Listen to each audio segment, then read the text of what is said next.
সকলোকে সুপ্ৰভাত জনাই আজি আমি ভিডিওটো আৰম্ভ কৰিব বিচাৰিছোঁ। আজি এই যে ভিডিও আছে এই ভিডিওটো গুৱাহাটী বিশ্ববিদ্যালয়ৰ অধীনত যিসকল ছাত্ৰ ছাত্ৰীয়ে 4 ইয়াৰ আণ্ডাৰ গ্ৰেজুৱেট প্ৰগ্ৰেমৰ ছেকেণ্ড ছেমিষ্টাৰ, ফৰ্থ ছেমিষ্টাৰ আৰু ছিক্স ছেমিষ্টাৰত অধ্যয়নৰত অৱস্থাত আছে তেওঁলোকৰ বাবে খুব ইম্পৰ্টেণ্ট আপডেট এটা লৈ আহিছোঁ।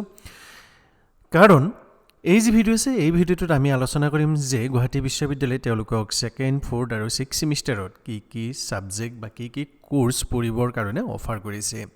আশা কৰিছোঁ আপোনালোকক এই ভিডিওটো কিছু পৰিমাণে হ'লেও উপকৃত কৰিব। কিন্তু ভিডিওটোৰ আগলৈকে যোৱাৰ আগত যদিহে এতিয়ালৈকে এই ইউটিউব চেনেলটো ছাবস্ক্ৰাইব কৰা নাই তেতিয়াহ'লে অনুগ্ৰহ কৰি এই ইউটিউব চেনেলটো ছাবস্ক্ৰাইব কৰি ল'ব। গতিকে এতিয়া হওক আজি আমি মূল ভিডিঅ'টো আৰম্ভ কৰোঁ।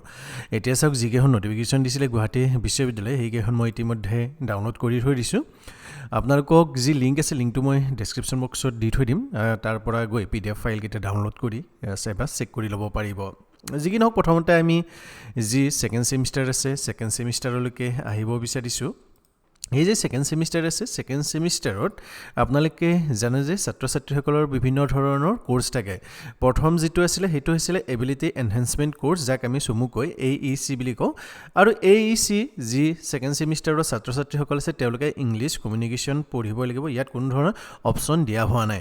ইয়াৰ পিছত যদিহে আমি তলৰ পিনে আহোঁ তেতিয়াহ'লে আমি VAC অৰ্থাৎ ভেলু এডেড কোৰ্চ পাওঁ। ভেলু এডেড কোৰ্চত ছাত্ৰ ছাত্ৰীসকলক বিভিন্ন ধৰণৰ অপশ্যনসমূহ দিয়া হৈছে। ইয়াত সৰ্বমুঠ 12খন পেপাৰ দিয়া হৈছে আৰু এই 12খন পেপাৰৰ ভিতৰত যিকোনো এখন পেপাৰে আপোনালোকে নিৰ্বাচন কৰি ল'ব পাৰিব আপোনালোকৰ মহাবিদ্যালয়ত। আপোনালোকে কমেণ্ট কৰি জনাবচোন যে ছেকেণ্ড ছেমিষ্টাৰত আপোনালোকে VAC কি লৈছে। সাধাৰণতে আমি এনভাইৰমেণ্টেল যিখন ছায়েন্স আছে এনভাইৰমেণ্টেল ছায়েন্সনে ছিলেক্ট কৰি লওঁ। ইয়াৰ পিছত যদি আমি চাওঁ তেতিয়াহ'লে মাল্টি ডিচিপ্লিনাৰী কোৰ্চ অৰ্থাৎ MDC থাকিব।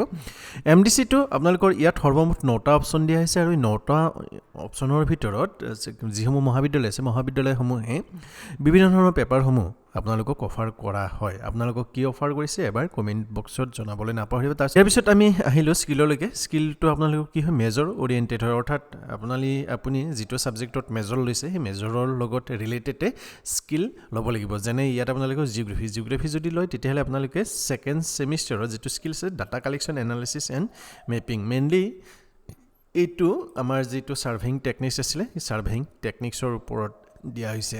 ইয়াৰ পিছত যদি আমি চাব যাওঁ তেতিয়াহ'লে এইটো BCom কাৰণে দিয়া হৈছে। BCom কাৰণে আপোনালোকৰ মেজৰ আৰু মাইনৰ কমন আছে এইকেইটা। তলৰ পিনে আহোঁ মেজৰটোত দিছে আপোনালোকৰ আৰবিক আছে, এছামিছ আছে। ইয়াত ছাবজেক্টকেইটা দিয়া হৈছে আৰু ইয়াত আপোনালোকৰ যিটো পেপাৰ নাম আছে পেপাৰ নেমটো দিয়া হৈছে। আপোনালোকে কমেণ্ট কৰি জনাব। এনেকৈ মেজৰটোত বিভিন্ন ধৰণৰ পেপাৰসমূহ দিয়া হৈছে। ইয়াৰ পিছত যদি আমি চাওঁ মাইনৰটোতো আপোনালোকক একে যিমানকেইটা ডিচিপ্লিন আছে সেই ডিচিপ্লিনৰ সকলোবিলাক পেপাৰে ইয়াত এখন দিয়া হ'ব আৰু তাৰ পৰা আপোনালোকে নিজে যিটো আপোনালোকৰ ছাবজেক্ট আছে ছাবজেক্টৰ ওপৰত নিৰ্বাচন কৰি ল'ব লাগিব। এতিয়া আমি ফৰ্থ ছেমিষ্টাৰত যদি আহোঁ ফৰ্থ ছেমিষ্টাৰতো প্ৰায় আমি একে দেখা পাম যে ইয়াতো প্ৰথমতে আপোনালোকৰ কি থাকিব এখন থাকিবলৈ এবিলিটি এনহেঞ্চমেণ্ট কোৰ্চ। এইটো আপোনালোকৰ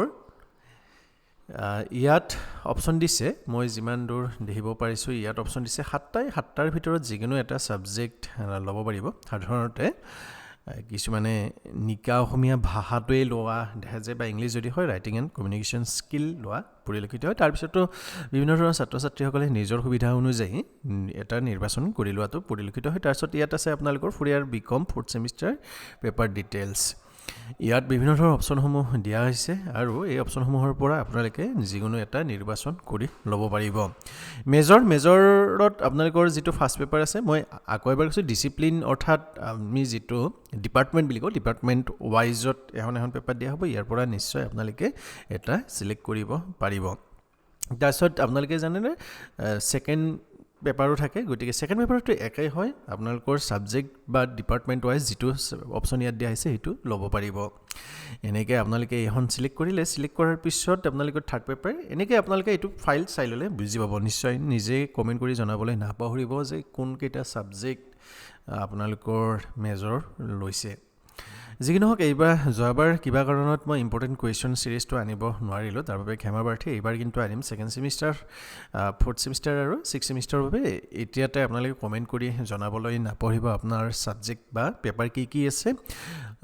ৱেটেজ ৱাইজত আমি ইম্পৰ্টেণ্ট কুৱেশ্যন আনিবৰ বাবে ট্ৰাই কৰিম অৰ্থাৎ ধৰক কোনোবা এটা ছাবজেক্ট বেছি আছে গতিকে সেইটোৰ পেপাৰৰ চিৰিজটো আমি হ'ল কাৰণে আনিম তাৰপিছত নেক্সট 6 ছেমিষ্টাৰত আপোনালোকে জানে যে 6 ছেমিষ্টাৰত ছাত্ৰ ছাত্ৰীসকলৰ ভেলু এডেড কোৰ্চ থাকে অৰ্থাৎ VAC থাকে আৰু ইয়াৰ পিছত যদি আমি চাওঁ তেতিয়াহ'লে এইটো আপোনালোকৰ বিকমত দিয়া হৈছে আৰু ইয়াৰ পিছত অকল যিকেইটা মেজৰ পেপাৰ থাকিব মেজৰ পেপাৰ কেইটাহে ইয়াত থাকে গতিকে মেজৰ পেপাৰ কেইটা ইয়াত আপোনালোকে চাই ল'ব মই যিমান দূৰ জানো 6 ছেমিষ্টাৰত আপোনালোকৰ কোনো ধৰণৰ অন্য যি পেপাৰ আছে পেপাৰ ইয়াত দিয়া নহয় ইয়াত মেজৰে আপোনালোকৰ সকলোৰে থাকিব গতিকে মেজৰ পেপাৰ কেইখন থাকিব ইয়াত চাওক 4th পেপাৰলৈকে আছে ইয়াৰ পিছত যদি আমি তলৰ পিনে চাওঁ অৰ্থাৎ বহুতৰটো মেজৰ নাথাকিবও পাৰে ন তেওঁলোকৰ কি দিয়া হৈছে ইয়াত আপোনালোকৰ মাইনৰ 1 মাইনৰ 2 দিয়া হৈছে অৰ্থাৎ যিসকল ছাত্ৰ ছাত্ৰীৰ মেজৰ নাথাকে তেতিয়াহ'লে মাইনৰ তেওঁলোকে ল'ব লাগে গতিকে যিকেইটা PDF ফাইলৰ লিংক থাকিব লিংককেইটা মই ডেছক্ৰিপশ্যন বক্সত দি থৈ দিম যিটো ছেমিষ্টাৰৰ হয় সেইটো ডাউনলোড কৰি চাবৰ বাবে নাপাৰিব ভিডিঅ'টো ইমানতে অন্ত কৰিব